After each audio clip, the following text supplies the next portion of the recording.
हारिस साहब, आप समझते हैं कि जो एक डेड लॉक की सूरत हाल दिखाई दे रही थी बज़ाहिर तो, कि बातचीत का सिलसिला आगे नहीं बढ़ पा रहा था, तो आपको लग रहा है कि इसके बाद अब बातचीत का सिलसिला आगे मज़ीद तेज़ी से बढ़ेगा और ये जो है मामला जहां से शुरू हुआ था बाकायदा इसे ख़त्म किया जाएगा? देखिए, प्रेसिडेंट ट्रम्प ने खुद कहा कि हमारे ईरान से मुज़ाकरात बड़े मुस्बत अंदाज में चल रहे हैं। दैट मीन्स कि ये जो लल पीरियड है जिसके अंदर आप मुज़ाकरात हो रहे हैं, लेकिन इसमें भी प्रॉपर तरीके से मुज़ाकरात पाकिस्तान शुरू हो रहे हैं।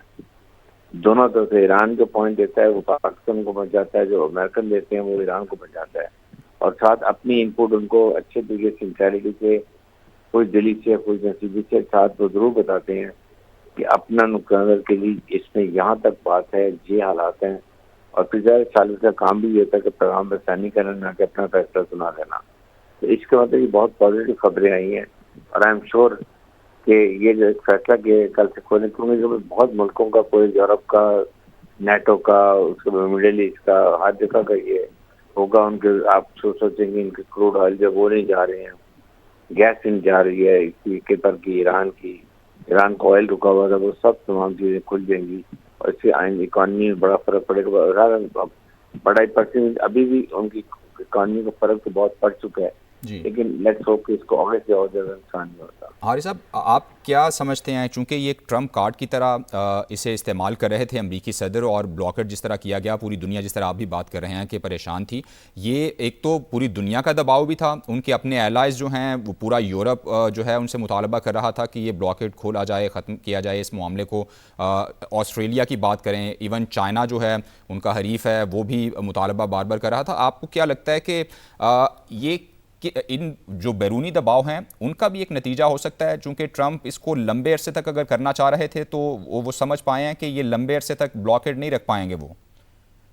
लेकिन सबसे बड़ी बात है कि 14 मई को प्रेसिडेंट ट्रम्प का विजिट है चाइना का। अब आप मुझे बताइए कि अगर जब चाइना को भी शिप लाइन रुकी हो, सब उनकी ऑयल कंसीवाज रुकी हो, उनको एनर्जी क्राइसिस हो रही हो, ऐसे वक्त में अगर प्रेसिडेंट ट्रम्प वहाँ पर जाते हैं उनको क्या करने से मिलेंगे, क्या बातचीत होगी?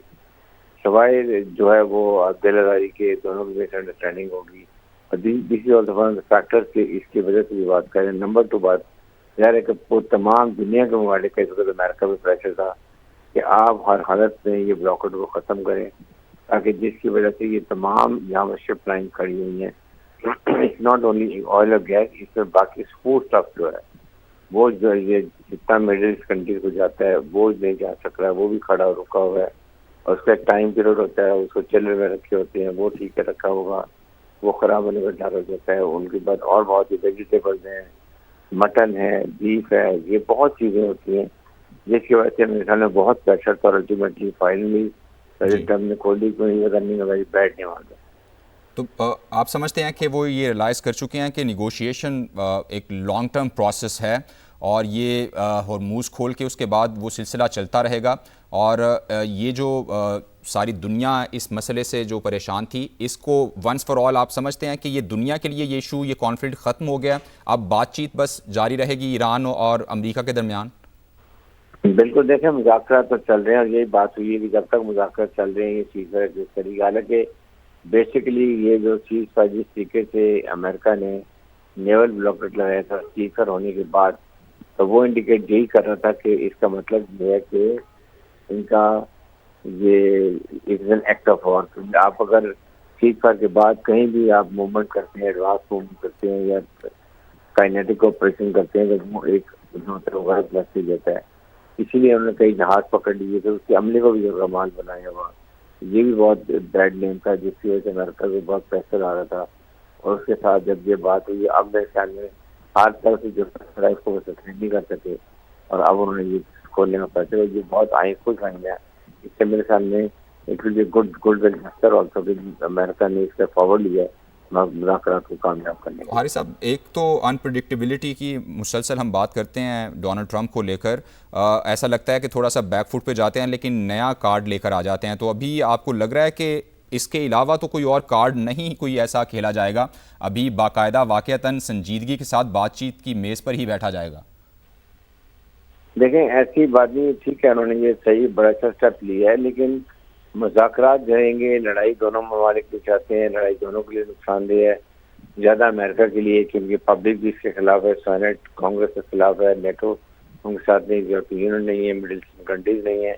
तो जिसकी वजह ये है कि 100 टाइम फॉर यूरोपियन को कांग्रेस से परमिशन लेने की 60 डेज गुजर गए हैं, तो उनको अब सेनेट से परमिशन लेनी पड़ेगी कांग्रेस से इस वार को लड़ने के लिए। तो इसकी वजह से भी काफ़ी चीज़ें लगते कंट्रोल हो गई हैं और लड़ाई से दुनिया की जो डर था वो खत्म हो गया। इससे ज़्यादा उन्होंने मिनरल की वहाँ से प्रयास से मनीज किया। उन्होंने जिस कमाल महारत से दोनों मुल्कों को कॉन्फिडेंस गेन किया, उसके बाद उनका ट्रस्ट डेवलप किया, फिर से उन्होंने कहा कि हम भारत में पाकिस्तानी मुलाकात करेंगे और पाकिस्तानी मेडिएटर होगा। ये बहुत बड़ी बात है जो की गई। बिल्कुल, और तमाम तर मीडिएशन जो है वो पाकिस्तान के ज़रिए ही इस सारे मामले पर हो रही थी, और पाकिस्तान का किरदार जो है वो बिल्कुल वाज़े और वाशिगाफ है इस सारी सूरत हाल में। ईरान की जानिब से भी बारहा ये बात की गई कि वो सिर्फ पाकिस्तान को ही मीडिएटर समझते हैं, गो कि पूरी दुनिया इस मामले के साथ इंगेज होना चाह रही है, लेकिन वो पाकिस्तान के ज़रिए ही बात करेंगे। इसी तरह डोनाल्ड ट्रंप ही जो हैं वो मुसलसल पाकिस्तान के ज़रिए ही बात कर रहे थे ईरान के साथ। यकीनी तौर पर ये एक बड़ी अच्छी खबर है अमरीकी सदर की जानिब से, जो बयान सामने आया है, जो ऐलान सामने आया है कि वो आबना हुर्मुज़ में जहाज़ों की नकलो हरकत पीर से बहाल कर रहे हैं। असफर इमाम वाशिंगटन से नुमाइंदा समा हमारे साथ मौजूद हैं। असफर, आप क्या समझते हैं इस सूरत हाल को बैकफुट पे जाना कहा जा सकता है अमेरिका का, और ईरान इसको किस तरह देख रहा होगा? देखें, अब सब जानते हैं कि अमेरिका की ये ज़रूरत है कि किसी तरह ईरान से साथ डील हो और जंग से वो निकल सके, क्योंकि इस बात का एहसास हो गया, सदर ट्रम्प ने खुद इस बात का इतराफ़ किया कि हमले के नतीजे में जो ईरानी क़यादत को ख़त्म किया गया उससे हमें बातचीत करने में मुश्किल आ रही है, किससे बात की जाए। तो ये एक ज़रूरत है। फिर आपने अमेरिका के अंदरूनी मामलात भी देख रहे हैं। बैनुल-अक़वामी सूरत हाल ये है कि आबना हुर्मुज़ बंद होने के नतीजे में हज़ारों की तादाद में जहाज़ उस खित्ते में फंसे पड़े हुए हैं। अब आपने देखा कि ईरान ने 4 दिन के लिए तो अपना आबना हुर्मुज़ खोल दिया था, लेकिन आउटर साइड पे ये अमेरिकी नाकाबंदी जारी थी। तो उसके बाद फिर ईरान ने दोबारा उसको बंद किया और उसका ये शर्त आयद कर दी थी कि जब तक ये खुलेगी नहीं, अमेरिकी नाकाबंदी खत्म नहीं होगी, तो तब तक मजीद बातचीत नहीं होगी। तो अब ये अमेरिका ने एक पेशरफ्त की है। अमेरिका ने उनके शराइत को तस्लीम किया है कि पहले उन्होंने अपने उसको खोल दिया। इससे यकीनन पूरी आलमी सूरत हाल बेहतर होगी। मुख्तलिफ ममालिक के जो जहाज़ वहाँ फंसे थे वो सारे अगर निकलने लग गए तो पेट्रोल की जो आलमी कसादबारी है, बाजारी है, उसमें भी थोड़ी सी बेहतरी आएगी। कहा जा सकता है कि एक बार फिर मिसकैलकुलेशन हुई है अमरीकी सदर की जानिब से। एक मिसकैलकुलेशन उन्होंने जंग शुरू करके की कि शायद वो रिजीम चेंज करेंगे और जो है सारा कंट्रोल उनके पास आ जाएगा, और अभी ये उन्होंने कैलकुलेशन की कि आबना हुर्मुज़ को ब्लॉकेट किया जाएगा तो ईरान घुटने टेक देगा। ऐसा नहीं हुआ, और लेकिन उन्हें खुद ही जो है मेज़ पर आने के लिए ये इक़दाम अब उठाना पड़ा है। जी, आप मुझसे बात कर रहे हैं? जी जी प्लीज़। जी बिल्कुल, ज़ाहिर है, ये तो सब जानते हैं, पूरी दुनिया इस बात से वाकिफ़ है कि अमेरिका के साथ उसके जो इत्तेहादी थे वो भी साथ नहीं दे रहे थे। अभी आपने ये खबर सुनी कि ईरान में जो इसमें जर्मनी में जो अमेरिकी अफवाज काफ़ी बड़ी तादाद में, कोई 30-35 हज़ार के करीब, 35 लाख की 35 हज़ार के करीब वहाँ पे वो है, उनमें से 5 हज़ार फौजी वापस बुला रहा है। इस बात की धमकी भी दी थी सदर ट्रम्प ने कि अपनी अफवाज वहाँ से वापस बुला लेंगे। जो मशरिक़ वस्ता के ममालिक में अमेरिकी बेसेस थे वो आमतौर अमली तौर पर उसे खाली करने पड़े हैं। तो ये सारी सूरत हाल में आप समझने वाले समझ सकते हैं कि किसको हज़ीमत उठाना पड़ी।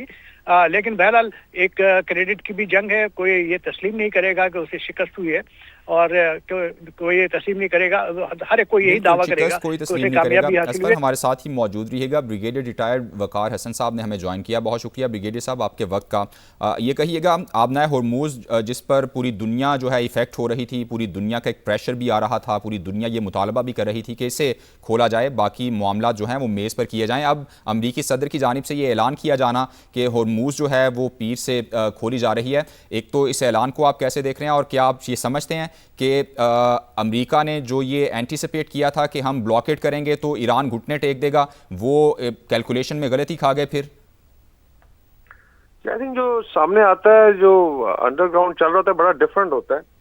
ऑन ग्राउंड चीज़ें बड़ी डिफरेंट थी। एक आई जस्ट रेफर के प्रेसिडेंट ट्रम्प से आई थिंक किसी ने प्लांटेड सवाल भी किया था जी कि पाकिस्तान ने रास्ता खोला है ईरान को, लैंड रूट जो उनका था, जो मुझे पता है। तो चीजें बड़ी डिफरेंट है। इसी तरह अभी चाइना का विजिट आ रहा है ट्रम्प साहब का 14-15 मई को, और उससे पहले चीजों को रैप अप किया जाना है। ईरान की तरफ से भी आई थिंक अभी कल मैसेजिंग हुई थी कि पाकिस्तान के थ्रू मैसेज भेजा गया है। तो मेरे ख्याल में चीजें अमन की तरफ जा रही हैं, डिस्पाइट के इसमें डिट्रैक्टर्स हैं, इसमें ज़ायनिस्ट लॉबी है, इसमें इंडियंस हैं, इसके अलावा न्यू कॉन है, लेकिन by and large there is understanding. फिर एक वो भी है जो 1973 का एक्ट है यूएस का, वॉर टर्मिनेशन और वॉर स्टार्ट करने का, उसकी भी पीरियड पूरी हो चुकी है, मुद्दत जो है 60 डेज, और शायद कांग्रेस आगे अप्रूवल उसकी ना दे, और अमेरिका के पास अच्छा मौका है ऑफ रैंप लेने का। बाकी आजकल विक्ट्री डिक्लेयर करना कोई मुश्किल नहीं है, तीनों साइडें डिक्लेयर कर सकती हैं, but I think things are moving in a correct direction, और इंशाल्लाह हो सकता है कि दोबारा अगर कोई फाइनल राउंड होता है तो वो पाकिस्तान में ही होगा। ये वकार साहब, आप क्या समझते हैं, जिस तरह फाइनल राउंड की आप बात कर रहे हैं, कब तक ये आप एक्सपेक्ट भी कर रहे हैं? और जिस तरह पहले ज़ाहिर है इस्लामाबाद में ही स्टेज सजा, तो आप देख रहे हैं कि फिर एक दफ़ा ऐसे ही होगा? जिसमें लॉजिकल देखो, ईरान ने फिर आई थिंक मेंशन किया कि पाकिस्तान को ही ट्रस्ट करते हैं, और अमेरिका तो रिपीटेडली कह चुका है, और पिछले दिनों आपने देखा है कि दोबारा उन्होंने भारत को भी रिमाइंड कराया कि 11 जहाज गिरे थे। फिर पाकिस्तान के साथ F-16 की एक बहुत बड़ी डील हुई है, जो अपग्रेडेशन है।